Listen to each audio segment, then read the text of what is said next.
Last week, we talked about what the nervous system has to do with binge eating. This week, we're taking that understanding and applying it to one of the biggest things people do in January, goal setting.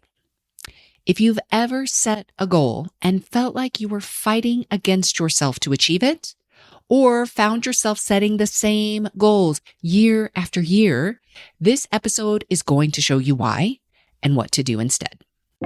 Welcome to Binge Eating Breakthrough, the podcast to help you stop feeling out of control around food and build trust with your body. If you've tried everything but still feel stuck, you're not alone. I've been there too. I'm Jane Pilger, and I'm here to help you see binge eating in a new way so you can finally break free. Each week, you'll get the tools and insights to create peace with food and your body. Your breakthrough starts now. Hello, trusted listener. I consider you a trusted listener because I trust that you're here not just to set goals, but to understand why some goals feel easy and natural, while others feel like an uphill battle against yourself. Today, we're talking about goal setting from a nervous system perspective. And here's why this matters. Most goal setting advice completely ignores your nervous system. It assumes willpower and discipline are enough.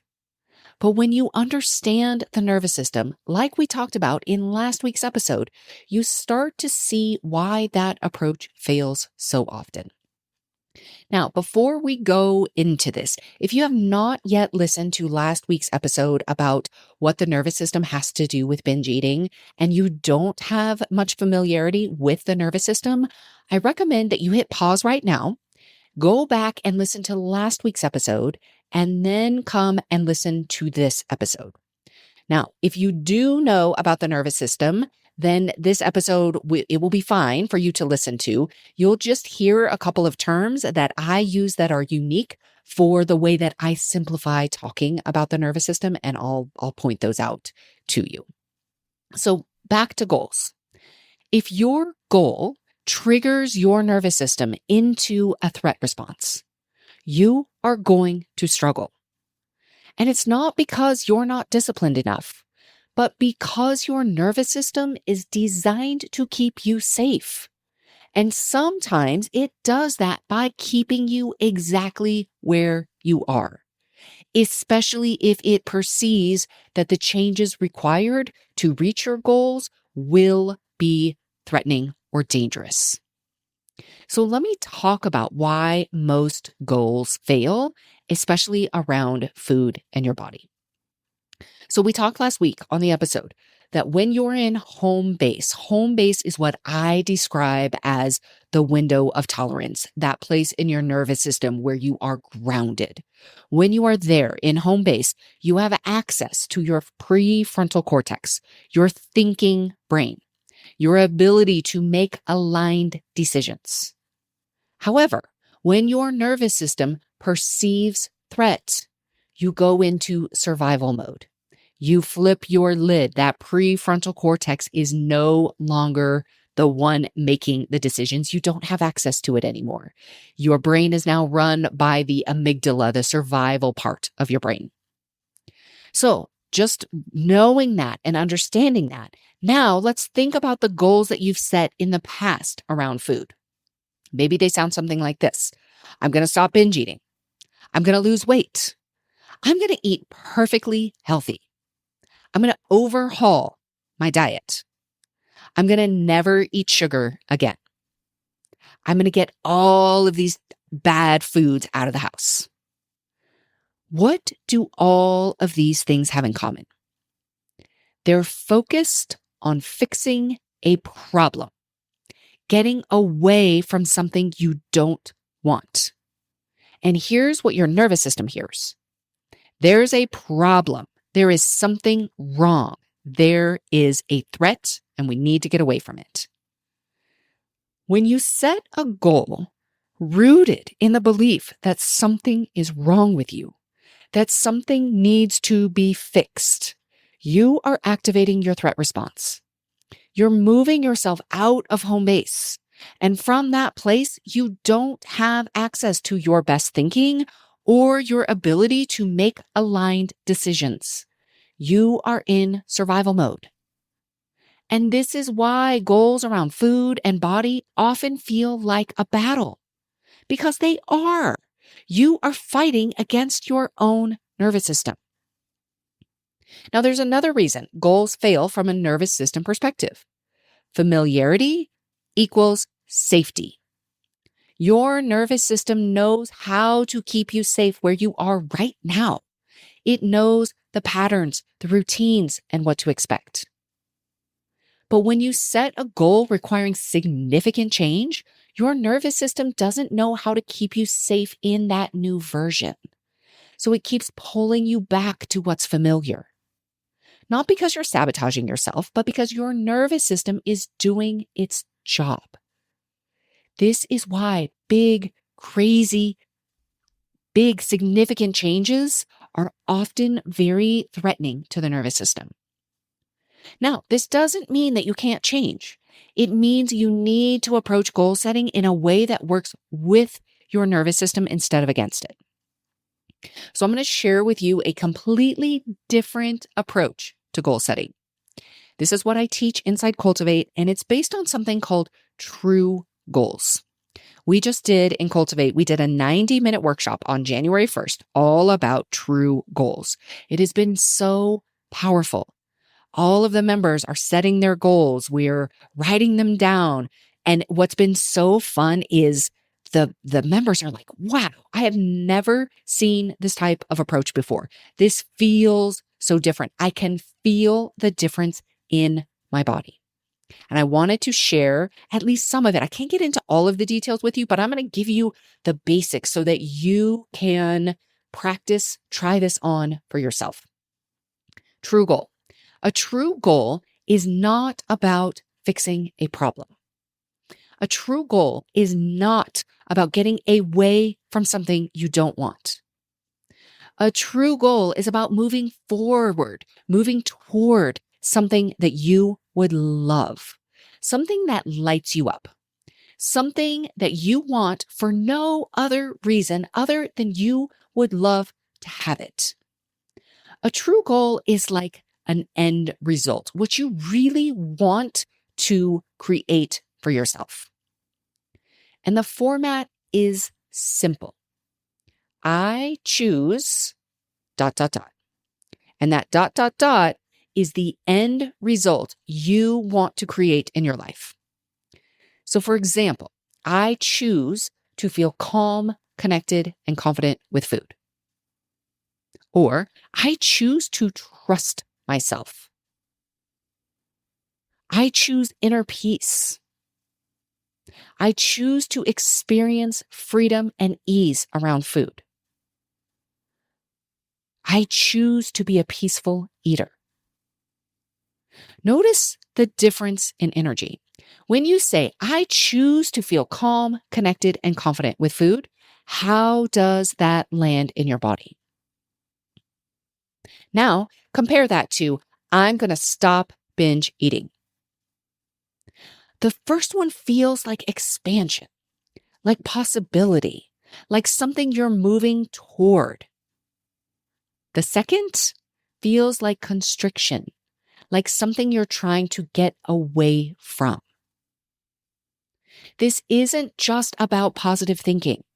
This is about working with your nervous system.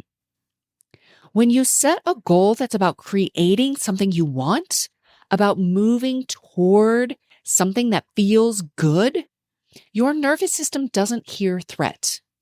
It hears possibility. It hears invitation, and it can stay in home base. Now, even when you set a true goal, you will probably encounter some resistance. Change, even positive change, can feel threatening to your nervous system because it's unfamiliar. I see this with clients all the time. Someone sets a true goal, like I choose to feel calm and confident with food. They love how it feels when they say it. But then a few days in, or even shortly after saying it, they notice resistance. A part of them saying, yeah, right, this isn't going to work. Or who are you kidding? or they just notice this subtle pull back towards old patterns. And understanding this changes everything. That resistance isn't a sign you're doing something wrong or that this isn't the right goal. It's your nervous system doing its job, trying to keep you safe by keeping you in familiar territory. And when you can recognize it for what it is, a protective response, rather than seeing it as evidence you can't change, you can have compassion for it instead of fighting it. You can acknowledge it. I notice there's some resistance here. That makes sense. This is new territory. What do I need to help my nervous system feel safe with this change? And inside Cultivate, we go deeper. We go and we talk to the parts that put up the resistance, the parts that are like, yeah, I'm not sure. We haven't done that before. The parts that make it feel like I'm not so sure. We go and we do work to connect with those parts. We don't just push them off to the side. We don't just willpower our way through it. We work with the resistance.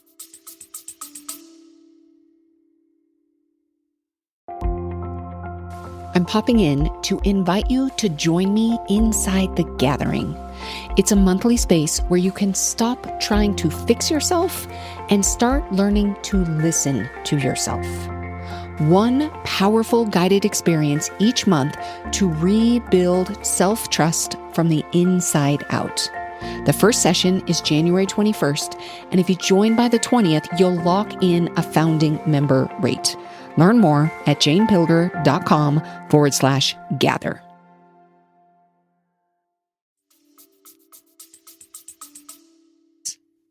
We understand it, we work with it, and it softens. Now, the other important thing here is to understand the difference between true goals and specific goals. So a true goal is the big picture. It's the end result you want to create. With that format of I choose ... and your ... is the outcome. It's the end result that you want. So for example, I choose to feel calm, connected, and confident with food. Now, your specific goals are the action steps that help you get there. So this might sound like I practice checking in with my nervous system before I eat. I ask myself the 3 powerful questions. What do I notice? What do I need? What's next? When I have an urge. I eat 1 meal this week in home base without rushing. I practice responding to myself with kindness after a binge.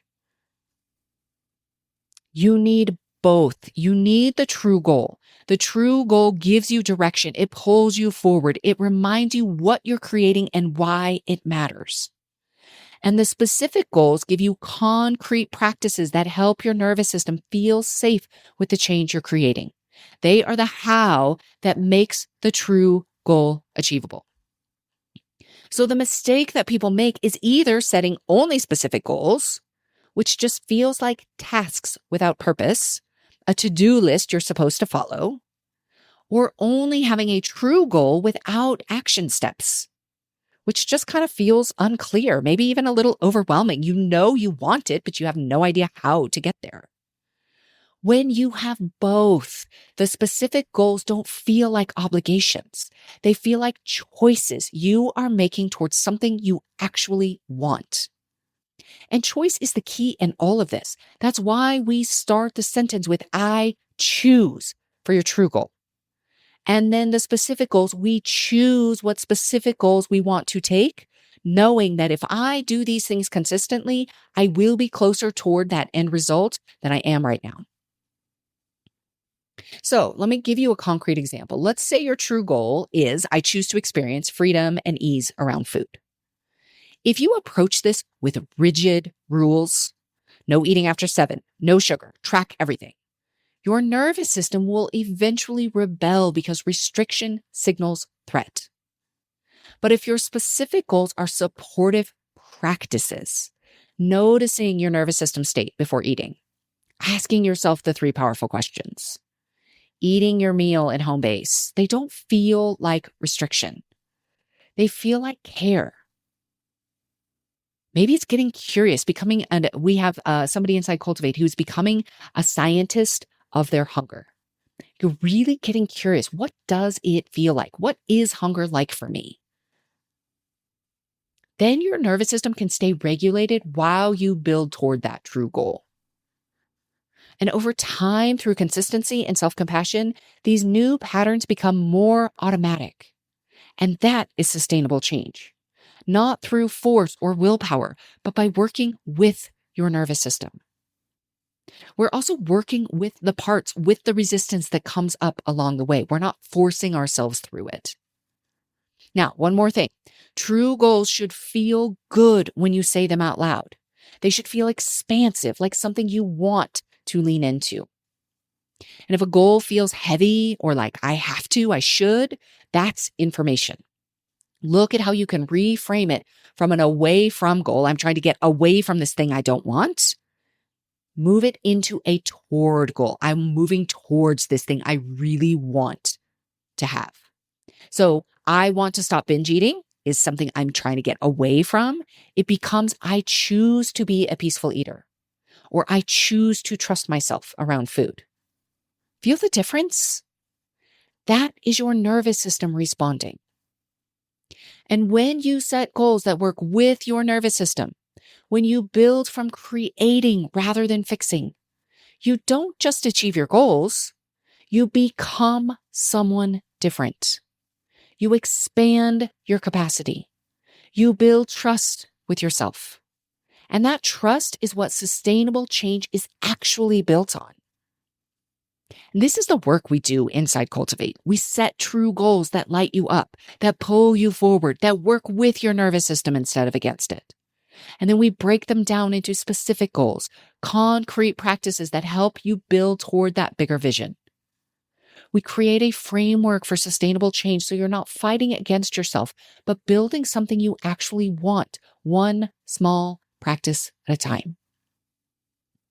If you've set goals this year and you're already feeling that familiar pattern of resistance, of struggle, of fighting against yourself, I want you to pause and ask yourself, is this goal working with my nervous system or against it? Is it a true goal? Is it something you're moving toward? Something you're creating? Or is it focused on fixing a problem, getting away from something you don't want? And do you have specific goals, concrete action steps that feel supportive and doable? Or are you either overwhelmed by a big vision with no clear steps, or stuck in a list of have-tos with no bigger purpose? These questions matter. These questions can shift everything. Now, next week, we're going to build on this whole conversation even more by talking about the importance of rhythm and routine for your body. Because it turns out your nervous system loves predictability. When you have rhythms and routines that support you, your nervous system can relax. And when your nervous system is relaxed, everything else becomes easier. Because that's when you're in home base. When you're in home base, you have access to your thinking brain, the part of you that can set goals, that can make progress toward your goals. So until next week, I invite you to think about one true goal you want to create this year. Or if you would like, you can think about a true goal in each category of your life. So you could think about it around food. You could think about it around your body. You could think about it overall in health. You could think about a true goal around relationships, around your overall sense of happiness. You could take different categories of your life and create true goals. Now, I don't encourage you to set too many because that can become a little bit overwhelming. So you decide, do I want just one to really be my guiding compass? Or do I want to create one for the key areas of my life? But be sure, as you create it, whatever you want to create this year, it is not something you are trying to fix or get away from, but it's something you would genuinely love to create, something that feels expansive when you say it out loud. And write it down in this format. I choose ... is your end results. Put it somewhere that you will see it. Say it out loud. Notice how it feels in your body. Does it feel like expansion or constriction? Does it feel like invitation or obligation? Does it feel like you're creating something or you're solving a problem?